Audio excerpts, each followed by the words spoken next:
ನಮಸ್ಕಾರ ಎಲ್ಲರಿಗೂ. ಇಂದು ನಾನು ಸಾಯಿ ಸಚ್ಚರಿತೆಯ 39ನೇ ಅಧ್ಯಾಯವನ್ನು ಓದುತ್ತಿದ್ದೇನೆ. ಓಂ ಸಾಯಿನಾಥಾಯ ನಮಃ. ಬಾಬಾ ಅವರ ಸಂಸ್ಕೃತ ಜ್ಞಾನ. ಗೀತೆಯ ಶ್ಲೋಕದ ಅರ್ಥ. ಬೂಟಿವಾಡ. ಈ ಅಧ್ಯಾಯದಲ್ಲಿ ಗೀತೆಯ ಒಂದು ಶ್ಲೋಕದ ಅರ್ಥವನ್ನು ವಿವರಿಸಲಾಗಿದೆ. ಬಾಬಾ ಅವರಿಗೆ ಸಂಸ್ಕೃತವು ತಿಳಿದಿರಲಿಲ್ಲವೆಂದು ಹೇಳಿದ ಕೆಲವರ ಆಕ್ಷೇಪಣೆಯನ್ನು ಬದಿಗೊತ್ತಿ ಅವರ ಸಂಸ್ಕೃತ ಜ್ಞಾನವು ಹೇಗಿತ್ತು ಎಂಬುದನ್ನು ಇಲ್ಲಿ ಹೇಮಾಂಡ ಪಂತರು ವಿವರಿಸಿದ್ದಾರೆ.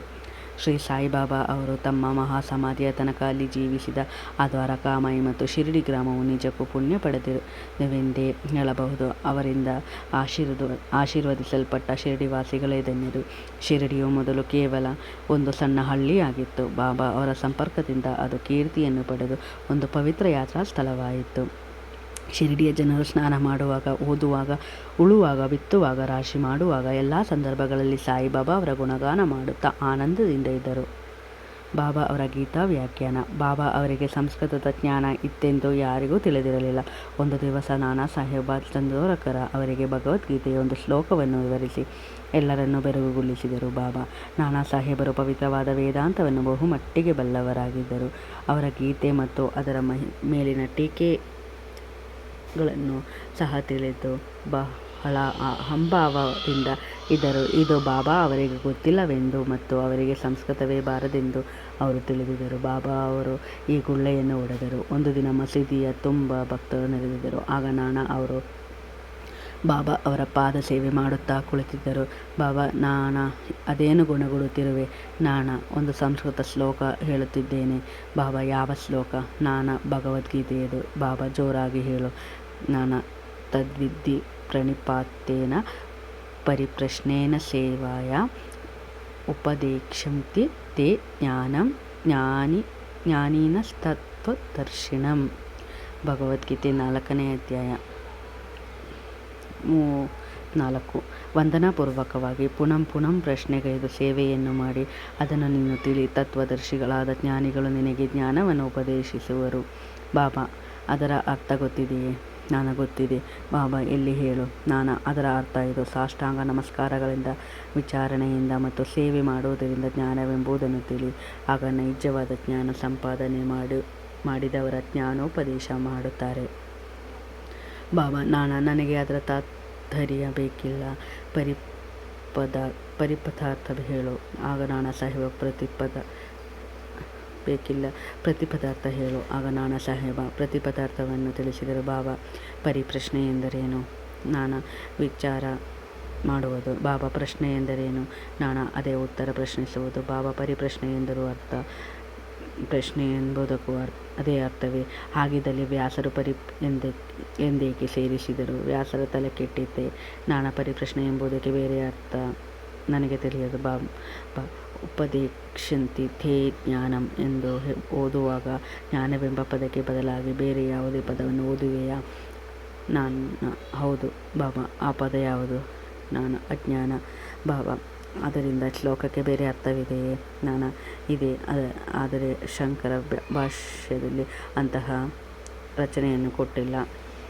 ಬಾಬಾ, ಅವರು ಕೊಡದಿದ್ದರೆ ಪರವಾಗಿಲ್ಲ. ಅಜ್ಞಾನವೆಂಬ ಪದವನ್ನು ಉಪಯೋಗಿಸುವುದರಿಂದ ಒಳ್ಳೆಯ ಅರ್ಥ ದೊರಕಬಹುದಾದರೆ ಉಪಯೋಗಿಸಲು ಅಭ್ಯಂತರವೇನು? ನಾನಾ, ಅಜ್ಞಾನದ ಪದ ಉಪಯೋಗಿಸಿ ಅರ್ಥ ಮಾಡಲು ನನಗೆ ಸಾಧ್ಯವಿಲ್ಲ. ಬಾಬಾ, ಶ್ರೀಕೃಷ್ಣನು ಅರ್ಜುನನಿಗೆ ಜ್ಞಾನಿಗಳಿಗೆ ಏಕೆ ನಮಸ್ಕಾರ ಮಾಡಲು ಹೇಳಿದನು? ವಿಚಾರಣೆ ಮತ್ತು ಸೇವೆ ಮಾಡಲು ಏಕೆ ಹೇಳಿದನು? ಕೃಷ್ಣನೇ ಸ್ವತಃ ತತ್ವದರ್ಶಿಯಾಗಿರಲಿಲ್ಲವೇ? ಜ್ಞಾನದ ಪ್ರತೀಕವೇ ಅವನಾಗಿರಲಿಲ್ಲವೇ? ನಾನಾ, ಹೌದು. ನನಗರ್ಥವಾಗಲಿಲ್ಲ. ಬಾಬಾ, ಇದು ನಿನಗೆ ತಿಳಿದಿಲ್ಲವೇ? ನಾನಾ, ಅವರ ಗರ್ಭಭಂಗವಾಯಿತು. ಆಗ ಬಾಬಾ ಅವರು, ಒಂದು, ಜ್ಞಾನಿಗಳಿಗೆ ನಮಿಸುವುದೊಂದೇ ಸಾಲದು. ನಾವು ಸದ್ಗುರುವಿನ ಪೂರ್ಣ ಶರಣಾಗತರಾಗಿರಬೇಕು. 2, ವಿಚಾರಣೆ ಮಾಡುವುದು ಮಾತ್ರವೇ ಸಾಲದು. ವಿಚಾರಣೆಯು ಗಂಭೀರವಾಗಿರಬೇಕು. ಗುರುಗಳನ್ನು ಪರೀಕ್ಷಿಸುವ ಉದ್ದೇಶವಿರಬಾರದು. ಕುಚೋದ್ಯಕ್ಕಾಗಿ ಇರಬಾರದು. ಮೋಕ್ಷ ಮತ್ತು ಆಧ್ಯಾತ್ಮಿಕ ಪ್ರಗತಿಗೆ ಸಂಬಂಧಪಟ್ಟಿದ್ದಾಗಿ ಇರಬೇಕು. 3, ಸೇವೆಯನ್ನು ಮಾಡುವಾಗ ನಾವು ಮಾಡುತ್ತಿದ್ದೇವೆ ಎಂಬ ಮನೋಭಾವ ಇರಬಾರದು. ಈ ದೇಹವು ಗುರುವಿನದು, ಅವನ ಸೇವೆಗಾಗಿಯೇ ಇದು ಮೀಸಲು ಎಂಬ ಮನೋಭಾವ ತಾಳಬೇಕು. ಇದನ್ನು ಅನುಸರಿಸಿದರೆ ಸದ್ಗುರುವು ಹಿಂದಿನ ಶ್ಲೋಕದಲ್ಲಿ ಹೇಳಿದ ಜ್ಞಾನದ ಅರ್ಥವನ್ನು ಸ್ಪಷ್ಟಪಡಿಸುವನು. ಅವರಿಗೆ ಇದರ ಅರ್ಥವಾಗಲೇ ಇಲ್ಲ. ಜ್ಞಾನೋಪದೇಶವೆಂಬುದು ಹೇಗೆ ಇದ್ದಿತು ಬಾಬಾ? ಅಜ್ಞಾನವನ್ನು ನಾಶ ಮಾಡುವುದೇ ಜ್ಞಾನ, ಕತ್ತಲೆಯನ್ನು ಹೋಗಲಾಡಿಸುವುದೇ ಬೆಳಕು, ದ್ವೈತ ಭಾವನೆಯನ್ನು ನಾಶ ಮಾಡುವುದೇ ಅದ್ವೈತ. ದ್ವೈತವನ್ನು ನಾಶ ಮಾಡಬೇಕೆಂದಾಗ ಅದ್ವೈತದ ವಿಚಾರ ಎತ್ತುವೆವು. ಕತ್ತಲೆಯನ್ನು ಹೋಗಲಾಡಿಸಲು ಬೆಳಕು ಬೇಕು. ಅದ್ವೈತದ ಸ್ಥಿತಿಯನ್ನು ತಿಳಿಯಬೇಕಾದರೆ ದ್ವೈತ ಭಾವನೆಯು ನಿರ್ಮೂಲವಾಗಬೇಕು. ಶಿಷ್ಯನು ಸಹ ಗುರುವಿನಂತೆಯೇ ಜ್ಞಾನದ ಪ್ರತೀಕ.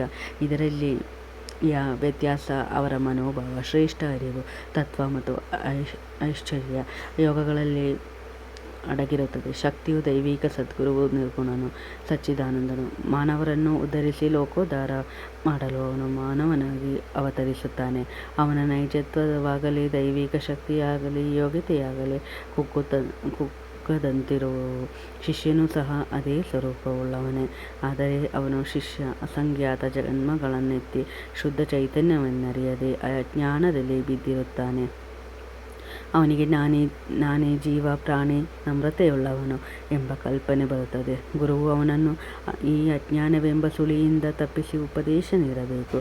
ಕೊನೆಯಿಲ್ಲದ ಜನ್ಮಾಂತರಗಳಲ್ಲಿಯೂ ನಾನೇ ಜೀವ, ನಾನೇ ಪ್ರಾಣಿ ಎಂದು ನಂಬಿರುವ ಶಿಷ್ಯನಿಗೆ ಗುರುವು ಅವನ 100 ಜನ್ಮಗಳಲ್ಲಿ ನೀನೇ ದೇವರು, ನೀನೇ ದೊಡ್ಡವನು, ಸಂಪನ್ನನು ಎಂದು ಬೋಧಿಸಿ ಅವನನ್ನು ದಿಗ್ಬಂಧಿತನಾಗಿ ಮಾಡುತ್ತಾನೆ. ಆಗ ಅವನಿಗೆ ಅರಿವು ಉಂಟಾಗುತ್ತದೆ, ನಾನು ದೇಹ, ನಾನು ಜೀವ ಮಾತ್ರ, ಈ ಪ್ರಪಂಚ ಮತ್ತು ಪರಮಾತ್ಮನೆಂಬುದು ನನ್ನಿಂದ ಬೇರೆಯಾದುದು ಎಂಬ ಶಿಷ್ಯನ ಭ್ರಮೆಯು ಅವನಲ್ಲಿ ಜನ್ಮಾಂತರಗಳಿಂದ ಹುಟ್ಟಿ ಬಂದ ದೋಷ. ಈ ಭ್ರಮೆ ಮತ್ತು ದೋಷವನ್ನು ಬೇರು ಸಹಿತ ನಿರ್ಮೂಲ ಮಾಡಲು ಅವನು ವಿಚಾರಣೆ ಮಾಡತೊಡಗಬೇಕು. ಅಜ್ಞಾನವೆಂಬುದು ಹೇಗೆ ಹುಟ್ಟಿತು, ಅದೆಲ್ಲಿದೆ, ಇದನ್ನು ಅವನಿಗೆ ತೋರಿಸುವುದೇ ಗುರುವಿನ ಉಪದೇಶ. ಇದಕ್ಕೆ ಸಂಬಂಧಪಟ್ಟ ಉದಾಹರಣೆಗಳು ಈ ರೀತಿ ಇವೆ. 1. ನಾನೇ ಜೀವ. 2. ಶರೀರವೇ ಆತ್ಮ. 3. ದೇವರು, ಜೀವ ಮತ್ತು ಪ್ರಪಂಚ ಎಂಬುವು ವಿಭಿನ್ನವಾದವುಗಳು. 4. ನಾನು ದೇವರಲ್ಲ. 5. ಶರೀರವು ಆತ್ಮವಲ್ಲವೆಂಬುದನ್ನು ನಾನು ಅರಿಯೆ. 6. ಪರಮಾತ್ಮ, ಜೀವ, ಪ್ರಪಂಚ, ಶರೀರ ಇವು ಒಂದೇ ಎಂಬುದನ್ನು ನಾನು ಅರಿಯೆ. ಈ ದೋಷಗಳನ್ನು ನಿರ್ಮೂಲ ಮಾಡಿದರೆ ದೇವರು, ಜೀವ, ಪ್ರಪಂಚ, ಶರೀರ ಇವುಗಳೆಂಬುದನ್ನು ಶಿಷ್ಯನು ಅರಿಯಲಾರ. ಅವುಗಳಲ್ಲಿರುವ ಸಂಬಂಧವು ಅವನಿಗೆ ಅರಿವಾಗುವುದಿಲ್ಲ. ಇಂಥ ಅಜ್ಞಾನವನ್ನು ಹೋಗಲಾಡಿಸಲು ಅವನಿಗೆ ಉಪದೇಶವೂ ಅಗತ್ಯ. ಅವನ ದೋಷಗಳನ್ನು ನಿರ್ಮೂಲ ಮಾಡಿ ಅಜ್ಞಾನವನ್ನು ಹೋಗಲಾಡಿಸುವುದೇ ಉಪದೇಶ. ಬಾಬಾ ಅವರು ಮುಂದುವರಿದರು. 1. ಪ್ರಾಣಿಪಾತವೆಂದರೆ ಶರಣಾಗತಿ ಎಂದು ಅರ್ಥ. 2. ಶರಣಾಗತಿ ಎಂದರೆ ತನು, ಮನ ಮತ್ತು ಧನದ ಅರ್ಪಣೆ. ಶ್ರೀಕೃಷ್ಣನು ಅರ್ಜುನನಿಗೆ ಜ್ಞಾನಿಗಳ ಕಡೆಗೆ ಹೋಗಲು ಏಕೆ ಸೂಚಿಸಿದನು ಎಂಬುದಕ್ಕೆ ಸದ್ಭಕ್ತನು ಸಮಸ್ತ ಚರಾಚರಗಳನ್ನು, ಜ್ಞಾನಿಗಳನ್ನು ಪರಮಾತ್ಮನೆಂದು ತಿಳಿಯುವನು ಎಂದು ಬಾಬಾ ವಿವರಿಸಿದರು. ಸಮಾಧಿ ಮಂದಿರ ಬೂಟಿವಾರ. ತಾವು ಮಾಡಲಿಚ್ಛಿಸಿದ ವಿಷಯಗಳ ಬಗ್ಗೆ ಬಾಬಾ ಅವರು ಎಂದೂ ಮುಂಚಿತವಾಗಿ ಸೂಚಿಸುತ್ತಿರಲಿಲ್ಲ, ಗಡಿಬಿಡಿ ಮಾಡುತ್ತಿರಲಿಲ್ಲ. ಆದರೆ ಜನರು ಆಶ್ಚರ್ಯಪಡುವಂತೆ ಸಮಯ, ಸಂದರ್ಭವನ್ನು, ವಾತಾವರಣಗಳನ್ನು ನಿರ್ಮಿಸಿಕೊಳ್ಳುತ್ತಿದ್ದರು. ಸಮಾಧಿ ಮಂದಿರದ ನಿರ್ಮಾಣ ಇದನ್ನು ಉದಾಹರಿಸುತ್ತದೆ. ನಾಗಪುರದ ಲಕ್ಷಾಧೀಶರಾದ ಶ್ರೀಮನ್ ಪಾಪು ಸಾಹೇಬ ಬೂಟಿಯವರು ಕುಟುಂಬ ಸಮೇತ ಶಿರಡಿಗೆ ಬಂದು ವಾಸ ಮಾಡತೊಡಗಿದರು. ಅವರಿಗೆ ತಮ್ಮದೇ ಆದ ಒಂದು ಧರ್ಮಶಾಲೆಯನ್ನು ಅಲ್ಲಿ ಕಟ್ಟಿಸಬೇಕೆಂಬ ಬಯಕೆ ಮನದಲ್ಲಿ ಮೂಡಿತ್ತು. ಕೆಲವು ದಿನಗಳ ನಂತರ ಅವರು ದೀಕ್ಷಿತವಾಡದಲ್ಲಿ ಮಲಗಿರುವಾಗ ಕನಸಿನಲ್ಲಿ ಬಾಬಾ ಅವರು ದರ್ಶನ ನೀಡಿ, ನಿನ್ನದೇ ಆದ ಒಂದು ಧರ್ಮಶಾಲೆಯನ್ನು ದೇವಸ್ಥಾನ ಸಹಿತ ಕಟ್ಟಬಹುದು ಎಂದರು. ಅಲ್ಲಿಯೇ ಮಲಗಿದ್ದ ಶ್ಯಾಮ ಅವರಿಗೆ ಅದೇ ತರಹದ ಕನಸಾಯಿತು. ಬಾಪು ಸಾಹೇಬರು ಅಳುತ್ತಿದ್ದ ಶ್ಯಾಮ ಅವರನ್ನು ನೋಡಿ, ಏಕೆ ಅಳುತ್ತಿದ್ದೀರಿ ಎಂದು ಪ್ರಶ್ನಿಸಿದರು. ಆಗ ಶ್ಯಾಮ, ಬಾಬಾ ಅವರು ನನ್ನ ಸಮೀಪಕ್ಕೆ ಬಂದು ದೇವಸ್ಥಾನ ಸಹಿತವಾದ ವಾಡವೊಂದನ್ನು ನಿರ್ಮಿಸು ಎಂದು ಆಜ್ಞಾಪಿಸಿದರು ಎಂದರು. ಅವರ ವಾಣಿಯನ್ನು ಕೇಳಿ ಆನಂದಭರಿತನಾದೆ. ಆದುದರಿಂದಲೇ ಆನಂದ ಭಾಷ್ಮ ಸುರಿಯುತ್ತಿದೆ ಎಂದು ಹೇಳಿದರು. ಇರುವರ ಕನಸು ಒಂದೇ ಆದುದನ್ನು ಕಂಡು ಬೂಟಿಯವರಿಗೆ ಆಶ್ಚರ್ಯವಾಯಿತು. ಕೂಡಲೇ ವಾಡ ನಿರ್ಮಾಣಕ್ಕೋಸ್ಕರ ಶ್ಯಾಮ ಅವರೊಡನೆ ಕಳೆದು ಒಂದು ಯೋಜನೆ ತಯಾರಿಸಿದರು. ಕಾಕಾ ಸಾಹೇಬ ದೀಕ್ಷಿತರು ಒಪ್ಪಿದರು. ಅದನ್ನು ಬಾಬಾ ಅವರ ಮುಂದೆ ಇರಿಸಲಾಯಿತು. ಬಾಬಾ ಅವರು ಒಪ್ಪಿಗೆ ಕೊಟ್ಟರು. ಶ್ಯಾಮ ಅವರ ನೇತೃತ್ವದಲ್ಲಿ ವಾಡ ನಿರ್ಮಾಣ ಕಾರ್ಯ ಆರಂಭವಾಗಿ ಚಾವಣಿ ತನಕ ಬಂದಿತು. ಒಂದು ದಿನ ಬಾಬಾ ಅವರು ಲೆಂಡಿಗೆ ಹೋಗುತ್ತಿರುವಾಗ ಕಟ್ಟಡಕ್ಕೆ ಕೆಲವು ತಿದ್ದುಪಡಿಗಳನ್ನು ಸೂಚಿಸಿದರು. ಮೇಲ್ವಿಚಾರಣೆಯನ್ನು ಬಾಪು ಸಾಹೇಬರೇ ವಹಿಸಿಕೊಂಡರು. ಕೆಲಸ ಸಾಗುತ್ತಿರುವಾಗ ಮಧ್ಯದ ಅಂಗಳದಲ್ಲಿ ಮುರಳೀಧರನ ಪ್ರತಿಮೆಯನ್ನಿಡಬೇಕೆಂದು ಬೂಟಿ ಅವರಿಗೆ ವಿಚಾರ ಮೂಡಿತು. ಇದನ್ನು ಬಾಬಾ ಅವರಿಗೆ ತಿಳಿಸಲು ಶ್ಯಾಮ ಅವರಿಗೆ ಹೇಳಿದರು. ಶ್ಯಾಮ ಅವರು ಬಾಬಾ ಅವರನ್ನು ಕೇಳಲಾಗಿ ಅವರು ಸಮ್ಮತಿಸಿದರು.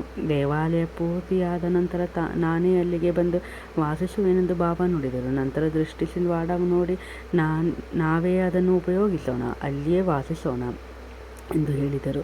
ಆಗ ಶ್ಯಾಮ ಅವರು ಮಧ್ಯದ ಅಂಗಳದಲ್ಲಿ ಪೂಜಾ ಸ್ಥಳಕ್ಕೆ ತಳಪಾಯ ಹಾಕಲು ಈ ದಿವಸ ಯೋಗ್ಯವಾಗಿದೆಯೇ ಎಂದು ಕೇಳಲು ಬಾಬಾ ಅವರು ಸರಿ ಎಂದರು. ಶ್ಯಾಮ ಹಿಂತಿರುಗಿ ವಾಡಕ್ಕೆ ಬಂದು ಪೂಜೆ ಮಾಡಿ ತೆಂಗಿನಕಾಯಿ ಹೊಡೆದು ಕಾರ್ಯವನ್ನು ಆರಂಭಿಸಿದರು.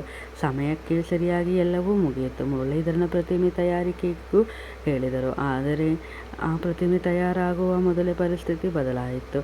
ಬಾಬಾ ಅವರು ತೀವ್ರ ಜ್ವರದಿಂದ ಹಾಸಿಗೆ ಹಿಡಿದರು. ಬಾಪು ಸಾಹೇಬರು ತಮ್ಮ ವಾಡ ಬಾಬಾ ಅವರ ಪಾದಧೂಳಿಯಿಂದ ಪವಿತ್ರವಾಗುವುದೋ ಇಲ್ಲವೋ ಎಂದು ಕಳವಳದಿಂದರು. ಬಾಬಾ ಅವರು ಗತಿಸುವ ಮೊದಲು ನನ್ನನ್ನು ವಾಡಕ್ಕೆ ಕರೆದುಕೊಂಡು ಹೋಗಿ ಎಂದು ಹೇಳಿದರು. ಆದುದರಿಂದ ಅವರೆಲ್ಲರಿಗೂ ಸಮಾಧಾನವಾಯಿತು. ಬಾಬಾ ಇಹಲೋಕವನ್ನು ತ್ಯಜಿಸಿದ ನಂತರ ತಕ್ಕ ಮರ್ಯಾದೆಗಳಿಂದ ಮತ್ತು ಸಂಭ್ರಮದಿಂದ ಮುರಳೀಧರನ ಪ್ರತಿಮೆಗೋಸ್ಕರ ಮೀಸಲಾಗಿದ್ದ ಸ್ಥಳದಲ್ಲಿ ಅವರನ್ನು ಸಮಾಧಿ ಮಾಡಲಾಯಿತು. ನಿಜವಾಗಿಯೂ ಬಾಬಾ ಮುರಳೀಧರನಾದರು. ಇದೇ ಈಗಿರುವ ಮಹಾ ಸಮಾಧಿ ಮಂದಿರ. ಬಾಬಾ ಅವರ ಪರಮ ಪವಿತ್ರವಾದ ಶರೀರವು ಸಮಾಧಿ ಮಾಡಲ್ಪಟ್ಟಿರುವ ವಾಡದ ನಿರ್ಮಾಪಕರಾದ ಶ್ರೀಮನ್ ಬೂಟಿ ಅವರೇ ಧನ್ಯರು. ಶ್ರೀ ಸಾಯಿ ಪ್ರಣಾಮ. ಎಲ್ಲರಿಗೂ ವಂದನೆಗಳು.